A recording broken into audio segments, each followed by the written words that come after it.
Morning, everyone. It's 10 o'clock, so we'll start the meeting. For those of you who don't know who I am, my name is Richard Ford. I'm the Vice Chair of this committee. Councillor Bob Spencer has given his apologies for this meeting. He's recently undertaken or is awaiting a knee operation, so I'm sure the members of the committee and those present wish him a speedy recovery. I'm going to start the meeting. Before I do that, Excuse me, Chairman, I'm terribly sorry, I can't hear. With the fans, I don't know whether you're able to turn the volume up a little bit.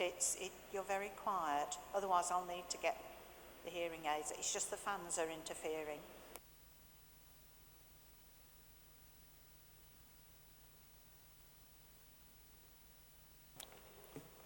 Helen has just nipped outside to see if she can get somebody to turn the fans off.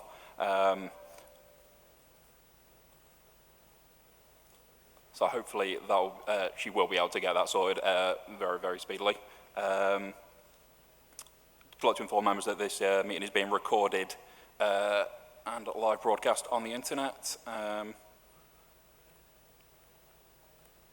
we'll move into item number 1, apologies for absence, which Helen was going to do on my behalf. Apologies received from Jubbernet, Bob Spencer, Jason Jones and Jill Waring. Any other apologies? No. Any declarations of interest from any members?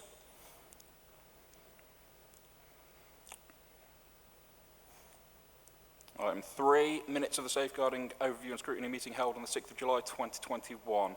Is it members of the committee's wish that I sign these as true and accurate record, or has anyone got anything to raise?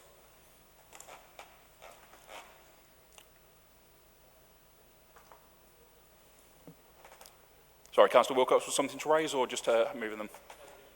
Thank you. I'll happily sign them as true and correct record. Item number 4, customer feedback and complaints service, adult social services, annual report 2020-2021. Report of the Cabinet Member for Health and Care. So I'll pass over to you, Julia. Thank you very much, Chairman. And forgive me, I'm just bringing the report up. Yes, this report is a regular annual report and sets out the process and the timescales under the NHS Community Care Act 1990 and Local Authority Act 1970. When you look at the information, and it's very comprehensive in the way it's set out, since 2018-19 to the date of this report, which is the period 2020 to 21, there has been an overall reduction in complaints, which is, has to be good news. I would put a slight caveat on that in the fact that we're not quite sure what impact COVID has had. But I think overall, when you read the report, it's a very positive picture in terms of adult social care. I think in terms of lessons learned, and I always think with complaints, yes, it is a complaint, but you need to take the positive and what you can take forward. Perhaps looking at the reasons, the top 2 reasons are financial assessment, which is perhaps quite understandable. That's perhaps the most contentious part of the service. And also communications, and I think communications always comes up with every service, whatever sector you're in. And actually, I think what would be good and what I would like to do is actually look at that financial assessment to make sure that everything is explained concisely and in plain language. I accept the fact that perhaps some frail elderly people may not be able to take in a lot of information, but we need to make sure that either them, their relatives or carers can understand the information that we give them is very comprehensive. But sometimes being so comprehensive in itself can be a little bit confusing. So I think in terms of what I would like to take away from this report is a very positive picture. in terms of we're going in the right direction, but actually just to review that information to make sure it's as user-friendly and actually puts things in plain language. I think one of the things is financial assessments. People may change their minds and then think, oh, I don't really want to pay that, I'm going to make a complaint. So I think we need to make sure from our staff's perspective and the user's perspective that that is as straightforward and as easy to understand process as possible. Kate Bullivant is here this morning, and because there are new members here, I think she's going to give a fairly comprehensive presentation of this report. Happy to answer any questions, Chairman. Thank you. Thank you very much. Kate. Good morning, everyone. My name's Kate Bullivant. I'm the Complaints Manager for the County Council. And before I start, I thought I'd just go through what we do when a complaint comes in. So the complaints team operate 3 procedures, 2 statutory and 1 corporate, all with different timescales. So we also deal with MP inquiries, public inquiries, and general concerns or concerns coming in from the public. Not everything that comes in is treated as a formal complaint. It's risk assessed to see if it can be informally resolved, or is it really a complaint? For example, is it something that needs to go down the safeguarding route, the safeguarding channel? Not everyone is eligible to make a complaint. We have to look if we need consent from the person who the complaint is made on behalf of. And we also have to look to see whether the person making the complaint has significant interest in the person or the situation that the person is complaining about. So once we've done that, and sometimes we have to ask social workers to go out and talk to our citizens about consent. Do they know this is happening? Both adults and children's. Once we've done that and we've ascertained that we've got all that consent in place, the complaints are then defined, agreed with the complainant, then these are sent out to the investigating officer, along with guidance on how to proceed with an investigation, but also we give a bare bones response to ensure that the relevant information is there for escalation. Escalation point is always the Ombudsman, the local government and social care Ombudsman that deals with all information or all complaints that come into the council, whether it's adults, children's, highways, libraries, vacant seat scheme, they deal with everything that comes in. So that's how we operate when a complaint comes in. Obviously, we're very aware that being a digital council, a lot of our information comes in electronically, but we still have our direct phone lines.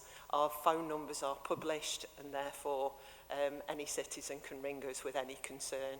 If we can't help, or we think that someone would be better placed to assist, obviously we direct them.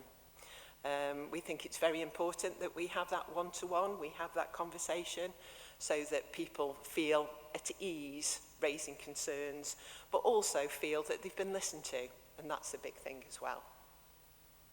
So moving on to the adults' annual report, as Councillor Jessel said, it's a very positive annual report. The statutory complaints procedure is a joint procedure with our health colleagues. This came in 2009 to ensure that a service user, a patient, a citizen would only have to go through one process. So, for example, you've got an older person that's in hospital, there's a problem on the ward, it comes to discharge, and social care have done an assessment that perhaps they feel doesn't fit need. They go out, they go home, and the care agency comes in and doesn't provide the care as they feel fit. And therefore, the view is there should be one response to all those concerns. That means that we have to deal with a number of agencies, whether it's the CCG, whether it's the hospital, and the Dom Care Agency, as well as ourselves, to get one response. Now, I'll be perfectly honest, that doesn't always work, because some health authorities don't particularly want to work with us. This complaints procedure doesn't have a stipulated timescale. It's an open timescale. And from a council viewpoint, and because I'm a bit OCD, I put a 10 to 20 working day timescale. I think it's awful when when people are waiting for a response. Our colleagues in health negotiate timescales. So sometimes it's better for us to get our response out. We are chastised by the Ombudsman for that, but as long as we've got a good reason to do that, we do. As you're aware, our older people services are commissioned under a Section 75 agreement with MPFT. MPFT obviously are under the same complaints regs as well, so at times we have to work very closely with them. We have to have a good working relationship, whilst at times perhaps we don't agree on things. We have to have that joint approach for our citizens out there.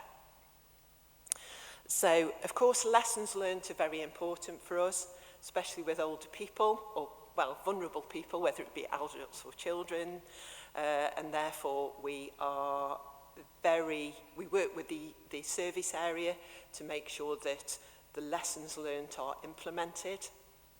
That's very important.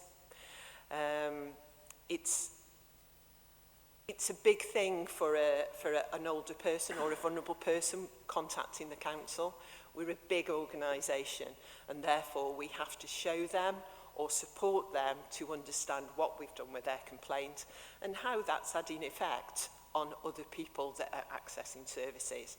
High number of people, all they want is for this not to happen to anyone else. As you can see from the report, we do a lot of informal resolution. Our colleagues at MPFT have the PAL service, which is something that we can't have. Well, it's not within our legislation to have a PAL service, but we try to replicate that. So, as you can see, we handled 146 complaints informally, so that we can get people through a process. 20 working days a month is a long time for somebody that's sitting there waiting. So we try to do as much as we can in that sort of field. Whilst the complaints procedure is do it once, do it right, that was the strapline from the Department of Health, we do have the opportunity to review, and at times we do review. We think it's important to give people the opportunity to say, hold on, you haven't addressed that, or on reflection, I didn't mean that, I meant something else. So we do review complaints, responses as well. We do have the opportunity to do an independent investigation if we feel there's a need, and that's usually in respect of issues that perhaps have happened in a care home that have resulted in not a positive experience. The LGO's view is that whilst if we commission a place, the quality of dom care and residential care is the council's responsibility. So we have to be aware of that too. As Councillor Jessel said, the top 5 areas of complaint are financial assessment contribution. This has reduced this year, which is a real positive. We've worked hard with the finance teams to help in resolving issues right at the point of contact. So that's very important for us, and we're very proud to work with them. It's a lovely working relationship. We get there, we deal with it, we move on, we learn, and that's how it should be.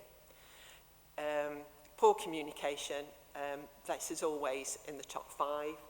As a digital council, it's more to the fore at the moment. We've gone through COVID, etc., where you can't just have that face-to-face.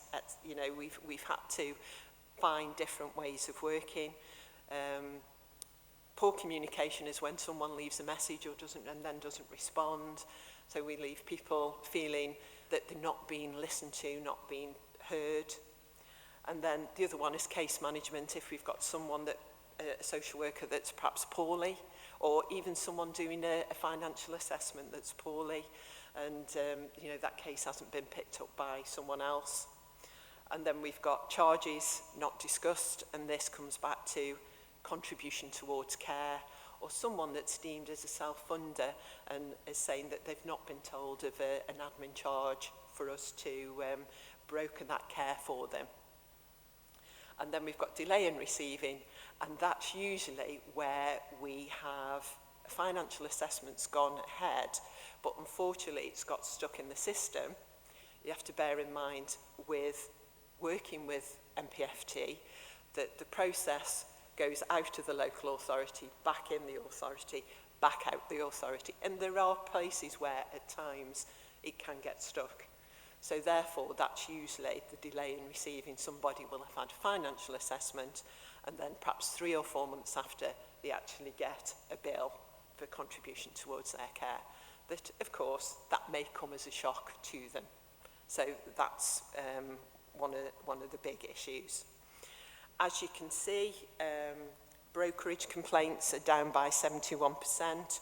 They had 24 complaints last year compared to 7 this year. Again, we've worked with brokerage to just push forward the good customer service, the good customer care, you know, that complaints look like and complaints should be seen as. And the same with financial complaints. That's gone down by 31% to 57 from 84 this year.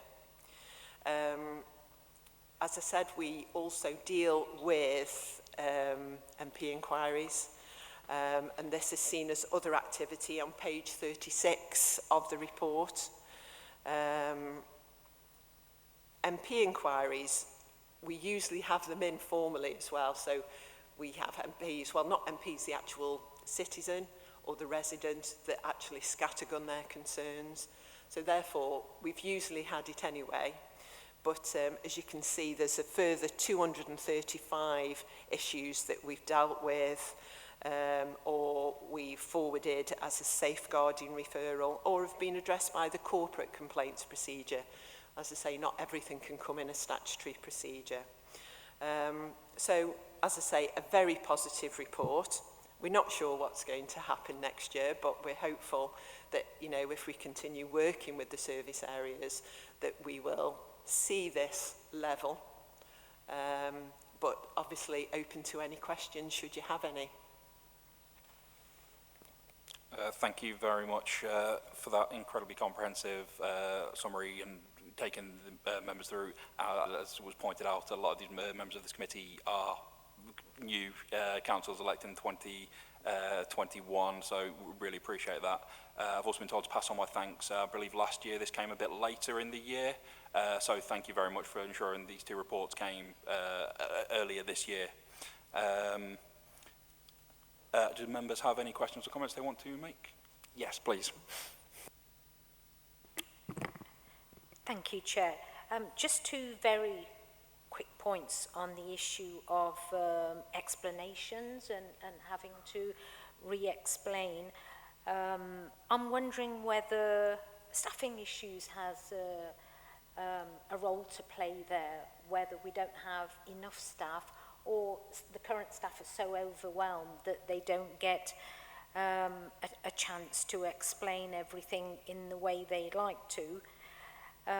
Secondly, on the financial side of things, we all know how complicated it is and how stressful it can be for our residents and families and friends. And just to say, I truly believe that on this aspect, the answer is free social care at the point of service for everyone in the same way that our NHS operates. Thank you, Chair.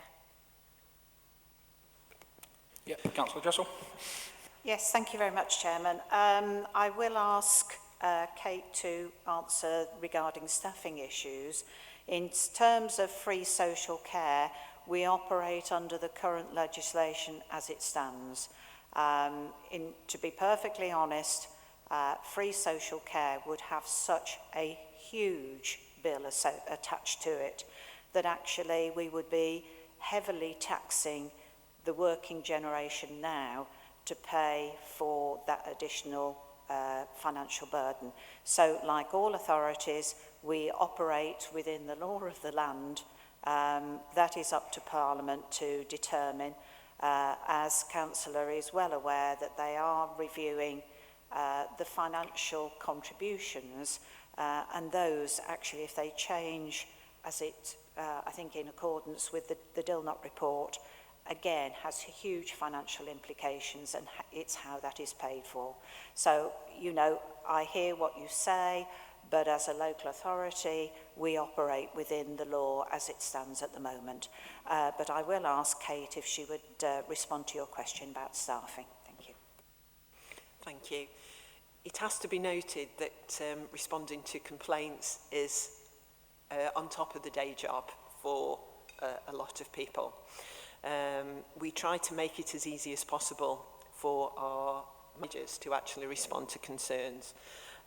What we do ask is that they have a conversation about the complaint with the complainant, because there's nothing as positive as talking to someone and saying, right, you tell me what went wrong, you know, let's have this conversation. And that's easy when I'm just sitting here now and saying that. When you've got elements coming from you from all angles, whether it's a safeguarding concern, whether you've got staffing issues, that's easy for me to say, it's harder for them to do.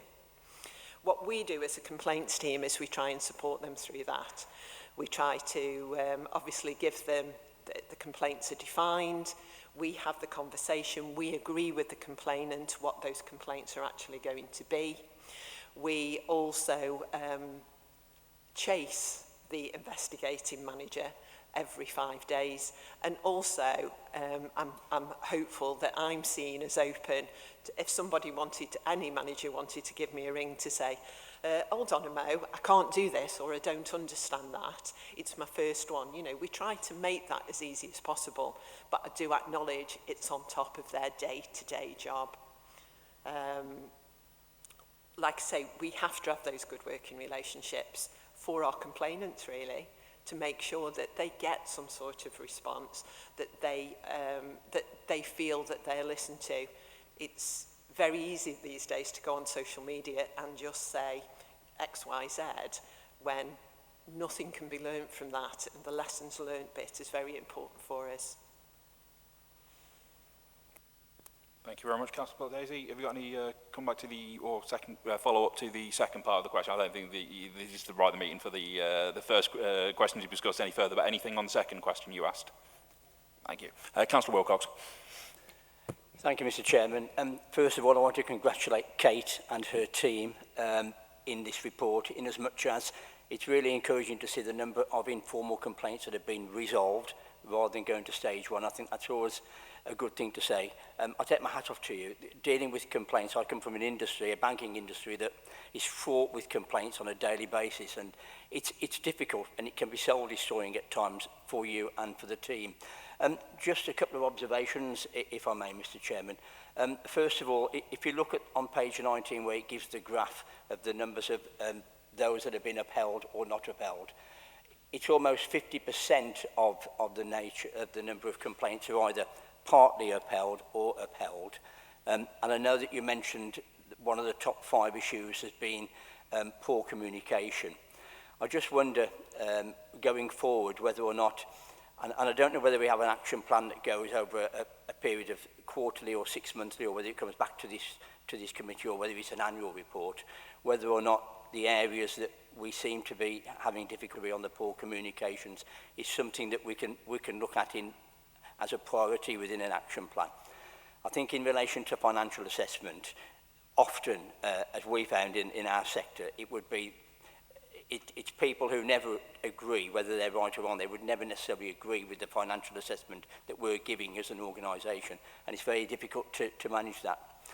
One of the questions I wanted to ask Kate was, do we, when a complaint initially comes in, do we send a holding response to the complainant, giving them some sort of indication of timescales of the likelihood of when we're going to be able to resolve the complaint or not?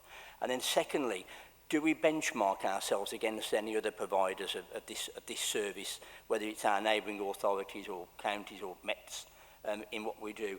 Those are the first two questions, Mr. Chairman. If I may come back later with a couple of others, if possible. Yep, thank you very much for doing so. If you, please. Part of the legislation stipulates that we have to acknowledge within 5 working days. So when a complaint comes in, if it comes in electronically, they automatically get a receipt, an automatic bounce back just to say thank you for your complaint.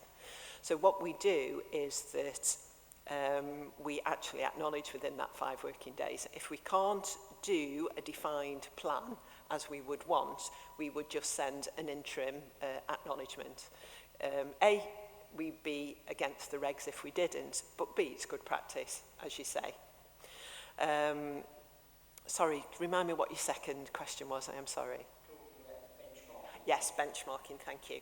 This time of year, yes, I'm part of the West Midlands Complaints Managers Group, which is full of, as you would, other local authorities that are doing the same this time of year. We do benchmark, but we can't do it until our annual reports have been through scrutiny like this. So once we get that, we will. I'm also part of National Group, so we will be able to get the benchmarking data from those two. The Ombudsman also does an annual letter, and I know that Mr. Henderson sent out our annual letter last week. And if you look at the interactive map that's part of their website, that's very interesting because that will show what neighbouring authorities are doing and the same demographic, etc. So that gives you a lot of information as well. But yes, long story short, yes, we do. Councillor Jessel. Yes, thank you very much, Chairman. As I said with my introduction, that there are 2 areas that I would want to look at, and actually in connection with that, there is the area of complaints about that management fee. I think it's a matter, as I say, of making sure that we give people the concise and simple language, because at the end of the day, we're not going to eliminate, it isn't a contentious area. You can give people all the information. Subsequently, they may decide, I don't really want to pay anything and make a complaint. So I don't think we're going to eliminate it, but when you look at those 3 areas, they're fairly interconnected, and I think it justifies actually looking at it again. Because as Kate has said, a lot of effort goes into dealing with complaints. It is time consuming, and anything we can do to reduce those improves the customer experience, but also actually is a far more effective use of your staff time. So yes, it is one of those areas we will look at. Thank you. Thank you very much, Councillor Wilcox. Any follow-up on the initial 2 questions? If not, I'll go to Councillor Perry then. Thank you. Thank you very much indeed, Kate. It's a very comprehensive report and a very good one, actually. It reads very well. Thank you. We've come a long way in social care over the years, and I think a lot of complaints are due to the fact that people are frustrated. It's their frustration that leads them to complaining about not seem to be having what they desire, for the want of a better word. I'm not talking so much about the financial implications now, I'm talking about complaints in general. From initial coming out of hospital, nobody knows what that person needs exactly, so you do the best you can to give them what they need. But then further down the line, they require other things, and I think it's that one-to-one and that looking into that sometimes will eliminate some of the complaints probably that we actually get through that, because it's usually someone else looking after somebody that's ill, and they're the ones that are frustrated with the fact that they can't do what they want to do for that person. So I think we have come a long way from quite a number of years ago, but there's still more work to do, as Julia said. And I think it's that one-to-one, just making sure as a social worker, a social care worker, that person they might not be able to have everything but they're as comfortable as they can be in looking after the person that needs the care. And I'm talking about home care now, basically. Because when at 12 o'clock at night, if something isn't quite right, they need somebody to contact. And I think, I'm not sure whether we've got that kind of contact. I hope we have. I'm sure we have. But that's when they need that contact, because there's nothing worse than not being able to speak to someone about something when they're looking after somebody that needs care. And so it's just an observation, really. As I say, we've come a long way, and there's still much work to do. And I'm sure Julia, along with yourselves, will do that work. Thank you very much. Thank you. Councillor Jessel. Yes, thank you very much for that, and totally agree with you. Communications actually takes a lot of steam out of what can be a very emotional area of work, and you quite rightly identify the difference between what people want and actually what they need. Thank you very much, and take those comments on board. Thank you. Kate, anything to add on that one? Councillor Wilcox, you had some additional questions? Thank you, Mr. Chairman. Yeah, just a question and observation, really. The question is, first of all, are all the calls recorded that we make to our customers? And then secondly, let's not forget the compliments that you get and your team, and I'm sure those are shared with the team as they happen. We don't often get too many compliments in any walk of life, but people are always too quick to make complaint. But I think when we do get compliments, I think it's important that they're shared with the people concerned. Definitely. And that we look at the issues and look at the lessons that could be learned to make sure that we're trying to increase the numbers of compliments that we get into the service. Thank you, Mr. Chairman. The compliments are shared.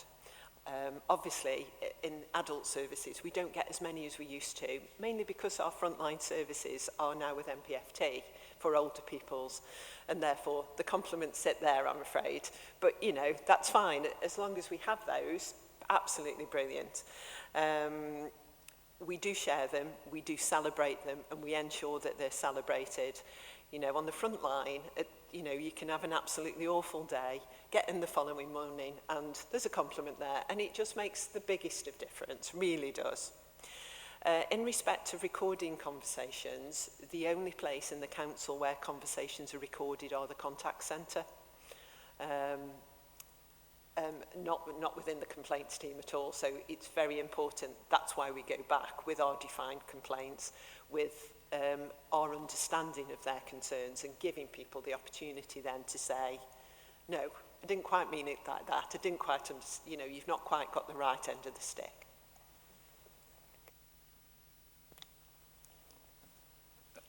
One of the downsides of being chair is that, especially when I've chaired meetings previously, I always leave my questions till the end, and Councillor Wilcox has asked both of them regarding benchmarking and the compliments. As mentioned, it is incredibly easy to, not to be easy, but people prefer complaining to giving compliments, so the amount of compliments that has been received is great. I didn't want to compare the two agenda items, but in terms of the compliments, in the item 5, it was mentioned how many compliments and the increase on previous year. Do you have any figures regarding that? In the children's one, it was specifically mentioned about the percentage increase. Do you have any figures regarding that? And if not, would it be possible to share with the committee? Quite happy to get those figures and share. Thank you very much. Has anybody else got any questions or comments they'd like to make? The recommendation was that the committee pass comment on the report, and I think we've adequately done that. So thank you very much for that, members. Thank you, Kate, and thank you, Councillor Jessel.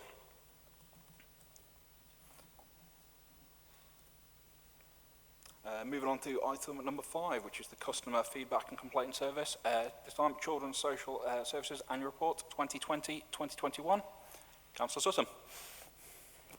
Okay, thank you very much, Chairman, and good morning, everybody. Now, this report follows a very similar line, really, to the previous one, and hopefully all members will have had a reasonable look and had the opportunity to have a reasonable look at the report. But it details basically the two different types of complaint procedures around complaints to do with children's services. That's the statutory complaints and then the corporate complaints.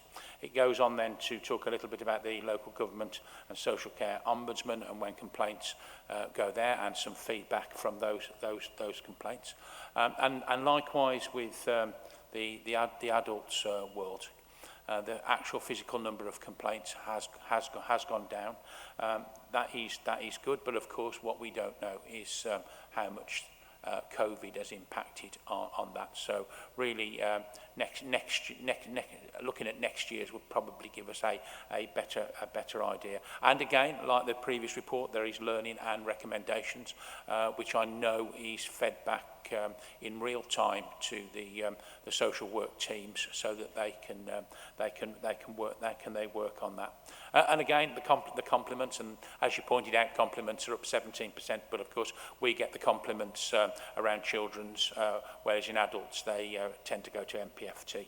And again, we get a number of MP inquiries regarding children's social care.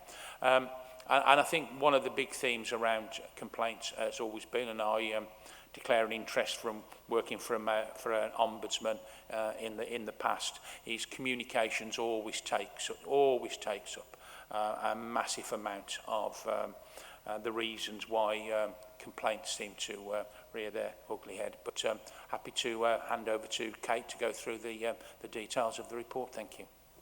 Thank you very much, Councillor Sutton. I'll hand over to you, Kate. Thank you. So this is the Children's Annual Report, and as Councillor Sutton has said, this covers two complaints procedures. The reason we decided to put the report around the service was that we felt it was important in respect of lessons learned. Lessons learned for children's services is fantastic. At the end of last year, they came to Scrutiny to report how they do that, to give members some assurance that what they do, and it's absolutely fantastic. If there's an issue in the statutory world and there's a lesson to be learnt, they learn it across the service. So therefore, everyone gets to know about it, everyone gets to take some learning from it. It's an absolutely fantastic way of learning. And Elaine Hemming, who's my children's officer, actually goes and is part of that group, shows how it should, how we're doing, and gives all the information. It's absolutely fantastic. So the annual report covers statutory, which are our services covered by the Children Act, for example, safeguarding, fostering adoption, children with disabilities, and also corporate processes, which is mainly SEND in this case. The statutory complaints procedure is a 3-stage procedure before it goes off to the Ombudsman. It's very time-consuming. The first stage is where the local manager actually does the investigation, and that's 10 to 20 working days. If the complainant remains dissatisfied, they can request a stage 2 investigation, which is an independent investigation with an independent person. Now, the council can't say no to that. It's part of the statutory processes. So in order to provide some resolution, Elaine will go out with the district manager and have those conversations with the complainant. Okay, even if it's all upheld at stage 1, they can still request a stage 2. So Elaine will have those conversations with the district manager saying, what more can we do? And quite a number of people feel that resolution has been provided, and therefore it doesn't go to stage 2, but we're not allowed to stage 2. And from my budget point of view, that's where all my money goes. A stage 2 investigation can be around £3,000 and is up to 65 working days. It's a long time. It really is a long time for someone to be sitting there feeling so aggrieved about the process they're in. They're very thorough reports. When the report comes back, I check it for evidence base, I check it for the actual legislation base, I check it for any spelling or typos, and I've got the opportunity to make comments. Do those recommendations fit in with what the complaint outcome is? And then the adjudication will go to the strategic level, so Deborah, Chris Healy, to actually do an adjudication on that. When that goes out, if the complainant remains dissatisfied, they can go to stage 3, which is a panel of 3 independent people plus a clerk who will then make the decision on the report basis, whether or not they feel that the complainant feels the reason why the complainant remains aggrieved is upheld or not upheld. That is up to 30 days to actually organise, and then after that they can go to the Ombudsman. The Ombudsman at the moment has got a 12-week lag. They decided to close for the first 8 weeks of COVID, and therefore it's 12 weeks before that's even looked at. So therefore, you know, it's a long process for someone that wants to make a complaint and take it right to the end. If I'm being completely honest, the reason why the people go through this process is usually about money, and therefore I need to be honest about that. A part of the stage 2 investigation report is recommendations, so we get lessons learned that, and the same with the stage 3 report, we get lessons learned from that as well. So it's a long drawn out process that for me, I don't think does a complainant any good to get through that process. But I do understand sometimes the emotion around complaints in children's services, why people feel aggrieved. So therefore, you know, we need to support them to get to that point. The other process that we look at is the corporate complaints procedure, and that is very much do it once, do it right. It's 20 working days for a stage 1. They can ask, a complainant can ask for a stage 2, but they've got to have significant issues. You know, tell me what we haven't looked at, tell me what the issue is before we say yes. So not everything goes to stage 2, and then again off to the Ombudsman. So really, it's a long time for people in children's services. So hence we try to mediate just before the stage 2 to try and say, well, tell me, everything's been upheld, why do you want to go to stage 2? Or lessons have been learned, tell me what the issue is. And of course, people feel very aggrieved about the service or the situation they find themselves in. So, as you can see, complaints are down. And the big thing to actually acknowledge is that the complaints in SEND are down to 100 from 169. It's a 41% decrease, which is absolutely fantastic. We've worked hard with SEND, with the SEND team. Again, a very emotional situation. They'd also got staffing issues as well, but that's a real positive. Timescales are very good this year as well, and we were wondering whether it was because people were working from home. You know, 65% within timescale on top of people's day-to-day when you've got child protection conferences, you've got staffing issues, you've got needing to bring agency staff in. You know, that's a big thing as well. Compliments are up. We love a compliment, especially in children's services. Some of the compliments that come in just show the good work that's been done out there. You know, we had one the other day where we got a grandma that was looking after grandchildren and had found that very hard because mum had got her own issues as well.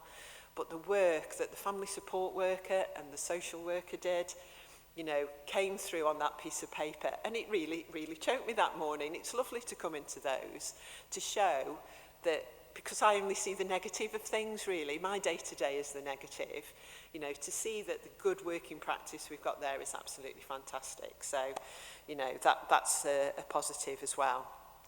I wasn't proposing to go through the whole of the report. Like I say, it's a very positive report, but happy to answer any questions that anyone may have. Thank you very much, Kate. Any questions? Yes, Councillor Daisy. Thank you, Chair. Just a quick question. I'm hoping Kate might be able to help me. I thought I'd made a note of where I found it, but there was something in this report about the majority of the complaints being made by adults, parents, carers, whoever, but only one made by a young person. But I wasn't quite sure what the point being, the point that was being made there. Thank you, Chair. Thank you, Kate. The statutory report is really for children to make a complaint. So, for example, at stage 2, we have an independent person as well as the investigating officer to support the needs of the child. It would be nice to see an increase in children feeling that they can make a complaint. Obviously, we do have adults making complaints on their behalf, but it would be really nice if we could.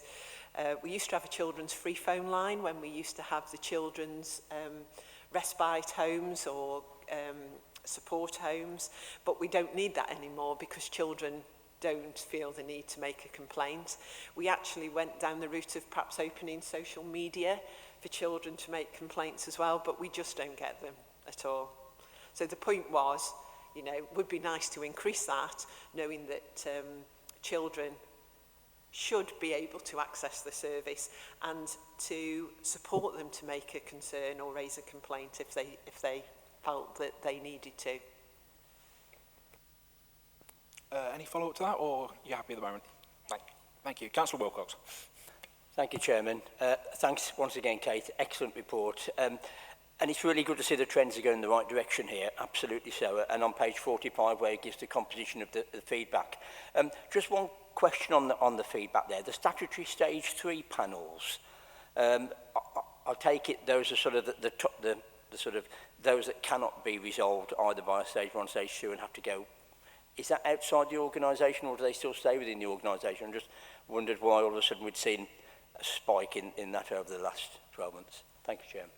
The stage 3 panel members are commissioned from an organisation called Coram Voice to make sure that they are completely independent. I would have hoped by the time we get to the end of stage 2 that people feel they've been listened to, but obviously not.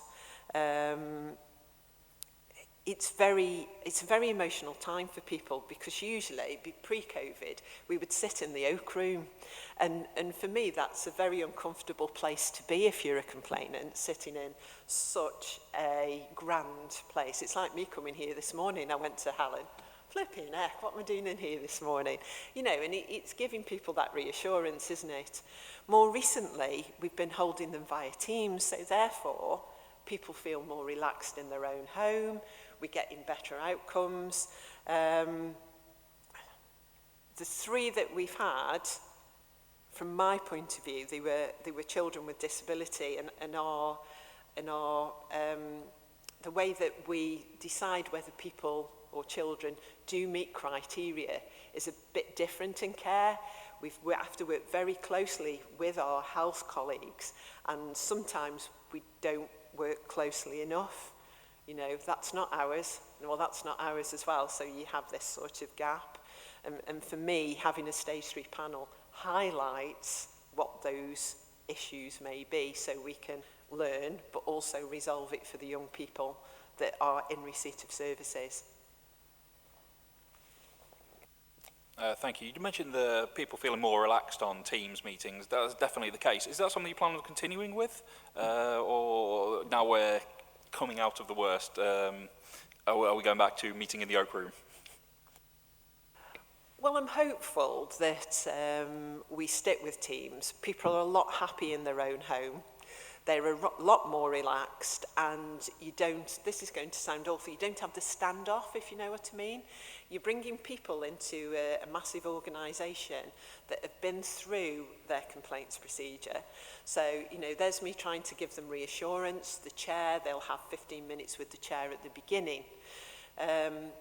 Whether or not the DFE sort of hold the legislation. Whether or not the DFE say that we've got to go back is another thing. We have to adhere to the statutory regs, unfortunately. Thank you for that. Councillor Perry. Thank you very much, and thank you again for an excellent report. Thank you. And thank you, Chairman. My question is, it's to do with the stage 3. Obviously, it's an independent panel that looks at it. What if the outcomes, an hypothetical question actually, what if the outcome still isn't what the complainant desires, for the want of a better word? We're dealing with children here, so it's usually a carer or somebody within that family unit that's probably looking after that child.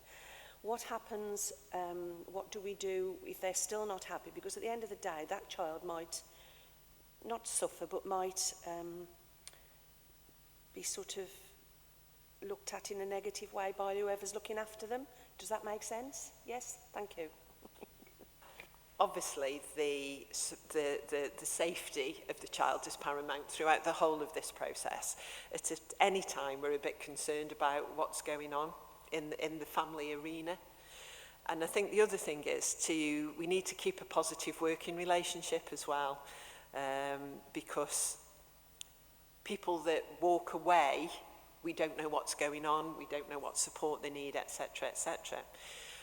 Post a stage 3 panel, usually the head of service, either Chris Healy or Deborah, would have a conversation, either invite them into the office, another Teams meeting, to try and give some reassurance. But it's not always the case, and therefore they have the opportunity to go to the Ombudsman. We don't like that because timescale again, but we have to ensure that we adhere to legislation, both in respect of how this case has progressed, in respect of the Children Act, safeguarding, etc., etc., but also in respect of the complaints procedure. The Ombudsman is very critical if we don't follow process in all areas, and you can really understand that. We've got to put the complainant, the child, the parent in the centre of things all the time. And I need to say that Children's Services are very supportive in respect of complaints. Without their support, we wouldn't get such a good report as we've got here today. And I think that's very important to acknowledge. You know, we work with them very well. I am very, very lucky that Elaine, the Complaints Officer for Children's, has a very good working relationship. We'll spend an inordinate amount of time to make sure that we know what's going on, we learn lessons, and more importantly, the complainant is central to this. Any further points on that, Kevin? Has any other member of the committee got anything else they'd like to raise? Just to go back to the compliments, Councillor Sutton mentioned a 17% increase is a phenomenal stat. But I think the report undersells itself with the last line that the positive feedback should be duly noted. I think it should be more than duly noted, definitely. And I think it's the first example of complaint. I think that just highlights the service that people should expect and they should want from any member of any local authority, being extremely professional, but also with a very warm nature. And I think that's something that we can, all members of staff and council should aspire to. So yeah, thank you for both comprehensive reports and going through the reports with us. Councillor Sutton, have you got anything you'd like to add before we finish this agenda item?